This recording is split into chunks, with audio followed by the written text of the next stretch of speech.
The hospital corridor smelled of antiseptic and abandonment the day she walked away, leaving her injured single-dad husband alone in a wheelchair with a sleeping toddler in his arms and unpaid bills folded like quiet threats in his pocket. The fluorescent lights flickered above him as if even they were unsure whether to stay. He watched her silhouette disappear past the glass doors without turning back, and in that single shattering moment, Arman Qureshi felt the world split into a before and an after. If you believe in kindness and second chances, take a moment right now to like this video, share it with someone who needs hope, comment your thoughts, and subscribe to Whisper Tales 3 for more heart-touching stories that stay with you long after they end.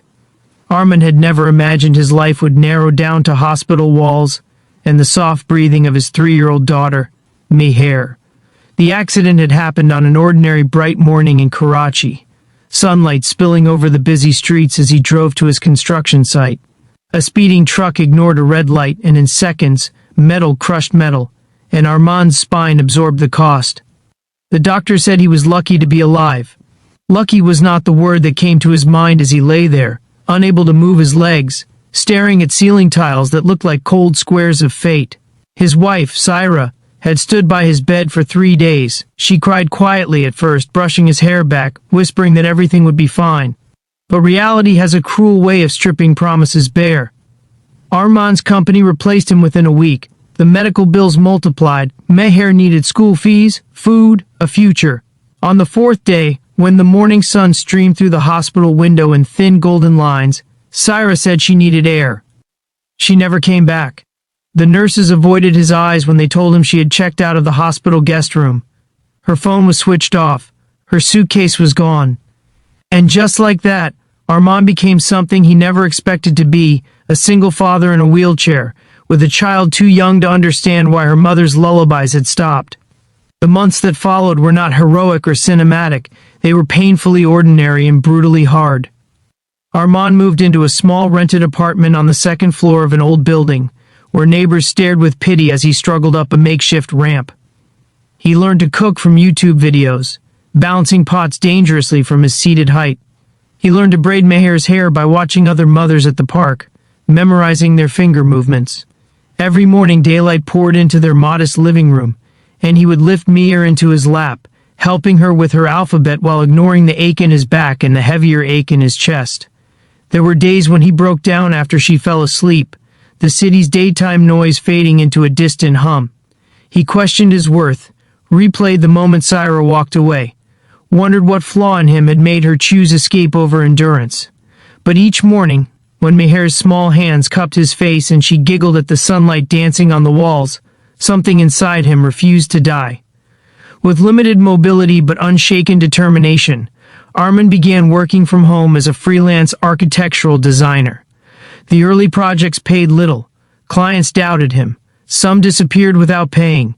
Yet he persisted, fueled by necessity and love.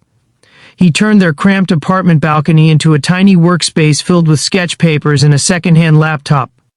Meher would sit beside him with crayons, declaring she was helping Baba build dreams. Those simple words became his quiet anthem. Years rolled forward, not dramatically but steadily. Meher grew taller, her braids became neater under Arman's patient hands. His designs improved, and so did his reputation. By the 5th year, he had founded a small design consultancy, hiring 2 other remote architects who admired his resilience. Sunlit afternoons found him reviewing blueprints, while Meher did her homework at the dining table, the apartment now filled with a sense of earned peace rather than loss. Then, on a bright spring morning 7 years after the hospital day that shattered him, Arman wheeled himself into a newly inaugurated rehabilitation center he had helped design pro bono.